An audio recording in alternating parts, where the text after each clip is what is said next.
Hey, thanks for joining me.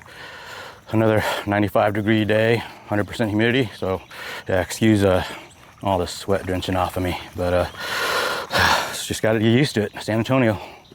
So, yeah, today I'm gonna introduce you to a weapon I made. I wouldn't say forged, but like halfway forged. You know, I got the raw blade and made modifications. So this is kind of ode to my grandfather. Yeah, it's some people would call him a blacksmith. He would never call himself a blacksmith. He was kind of like me. He was more function over form. So yeah, he was just always like waiting for Lee Kwan to get his weapons ready or his farming tools done. And so he was impatient like me. And so he would just be like, I'm gonna go make my own forge, you know. So yeah, that's his voice, by the way. He's real gruff. He had one eye.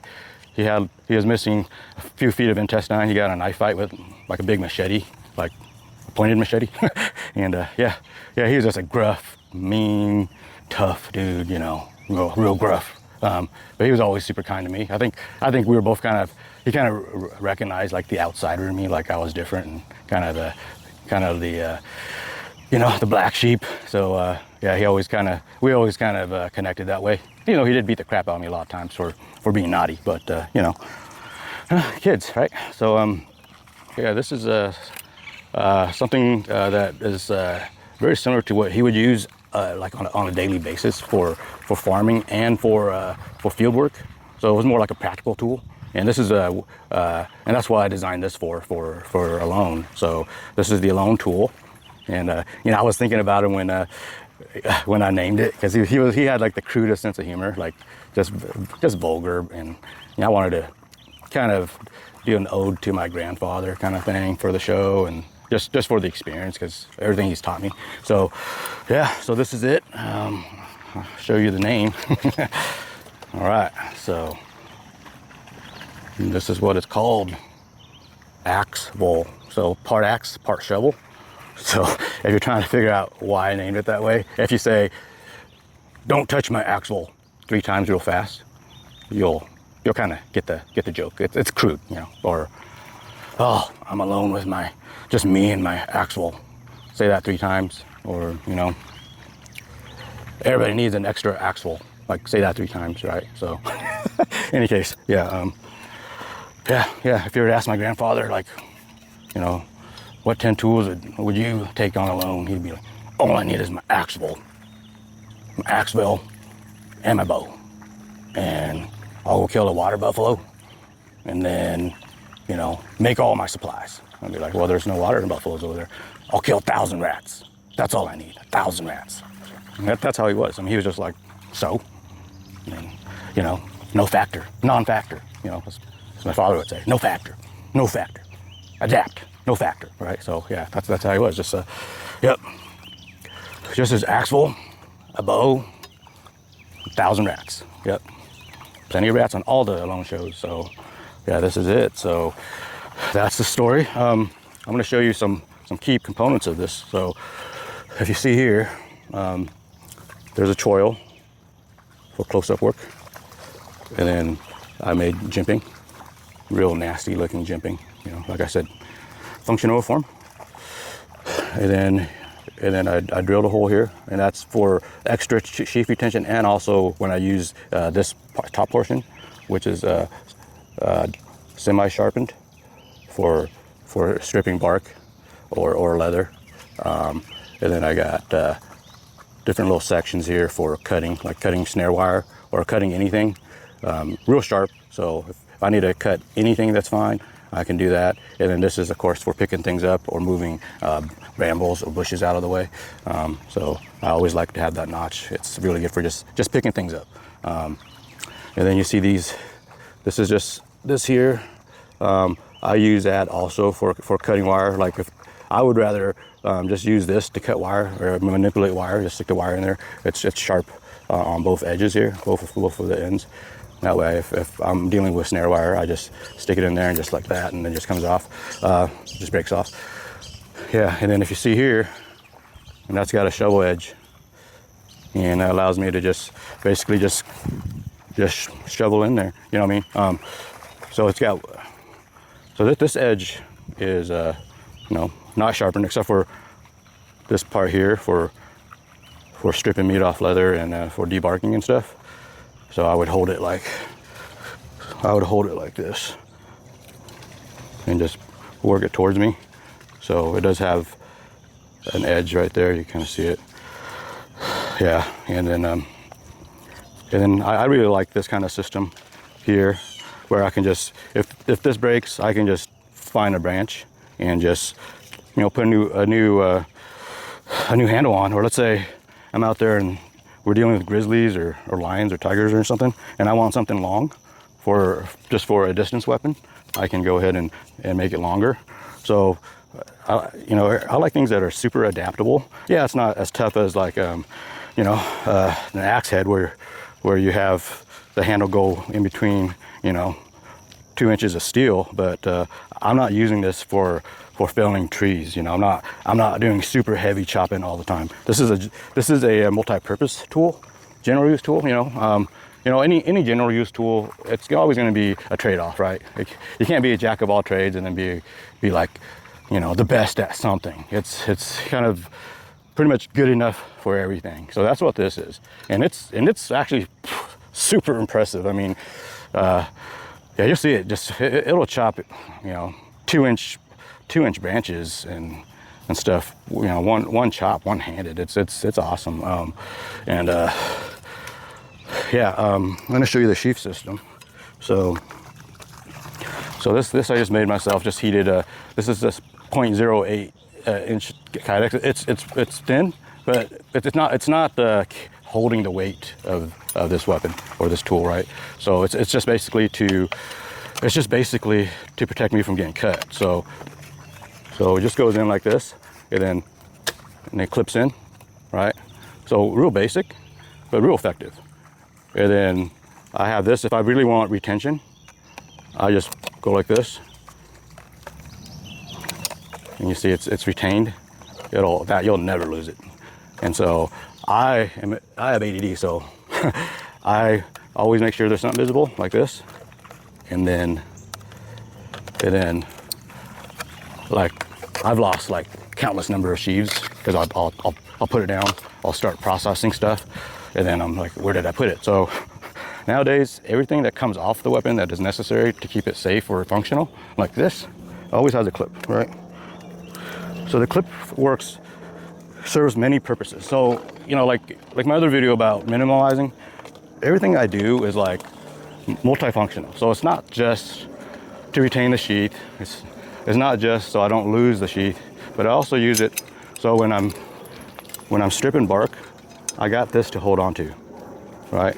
So I got that to hold on to. So stripping bark or working leather, I got that to hold on to. So it's already served like three things. So that's what I'm talking about when you know, when I'm talking about minimalizing. You know, just this one tool. Like I'm not like you know, I jest a lot about my grandfather, but he honestly would just say I would just need this in a weapon, like a bow or blowgun or something. So it's honestly true. And like I said, I know a half dozen OGs that do live in pretty much huts that you know, that's all they use. They just use like even something more basic than this, and yeah, they live that way. So it can be done. But this thing is really effective. So I'm gonna go ahead and actually do a real secure attachment of the sheath on there. All right, so just goes like that, and then you can see, yeah, that ain't going nowhere.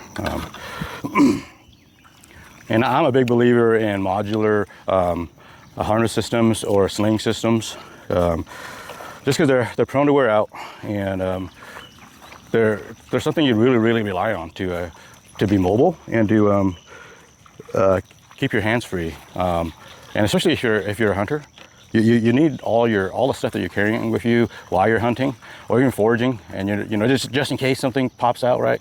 You need everything at ready in stealth mode. So, you know, I could put a nice fancy leather strap and look cool, but you know, I don't care about the looks. You know, it's all about function. So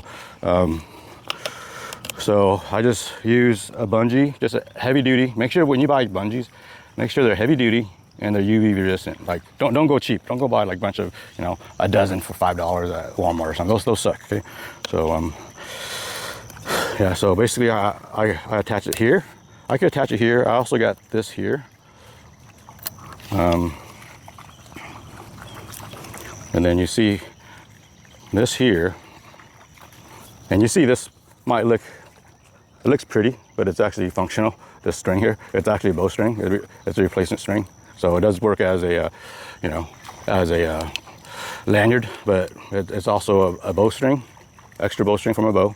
And then, yeah, if I ever need extra strong cordage and I have to get into this, and then that's fine, you know. Like the bows, they can work with like just 12 strands. I mean, people use sinew and stuff, so yeah. But so I can get into that. So it's you know, everything serves multiple purposes. Okay, so you'll see here. So I went through that lanyard, and then you see this quick detach sling right there, right? That's actually what holds the blade into the handle. So yeah, like I said, I could have just put a screw in there like you normally would, but why not put a sling stud there? You know, multiple uses. Okay, so that's my mindset. It's always multiple uses. And you know, our people were nomadic tribesmen, so you had to be ready to move. So yeah, this just goes in just like this, just like my blowgun, right? So this is really comfortable. So that this is thick, so it doesn't really like bite into me. It looks like I'm getting uncomfortable, but it's not. And you see, like I go like this, and it doesn't move around. I can sit, and it's fine. You saw me shoot the bow, or I'll shoot a bow with it on. So everything's about just being close to your body. If I'm doing a stock with this on, I'm not worried about it. And so that's the beauty of this whole system. So, you know, with slings will all eventually wear down because you use them like this all the time. And so if it's modular and you just clip them on, just get another one, clip it on. It's easy, right? So yeah, this is an excellent system. Yeah, I could send you the link to this particular bungee. It's actually a really good bungee because you can change the length on the fly, and it comes already with 2 carabiners. So I'll put that in the links for you because I think that's important. I mean, that's like a really good find for me. Because before I used to have to make my own. So yeah. Okay, so yeah, so let me show you like right there. So you can adjust the length just by going like that. You see, now it's longer. You want it? Oh. Okay, the only thing that sucks are the little rubber things on there, but I would honestly just glue them. Get some goop. I like marine goop, or any kind of a rubber, a rubber or an epoxy. Yeah, so basically I just put that back on. So yeah, so you want it to, so if you want to make it shorter, and then you just go like that, and just bites into itself, and it never slips. I mean, it's pretty awesome. So yeah, that's it. So let's see here.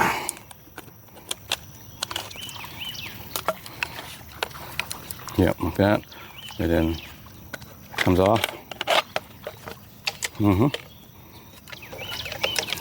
Yep, and that's the AX-Vel. Did I say that? Did I say it right? I mean, AX-Vel.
yeah.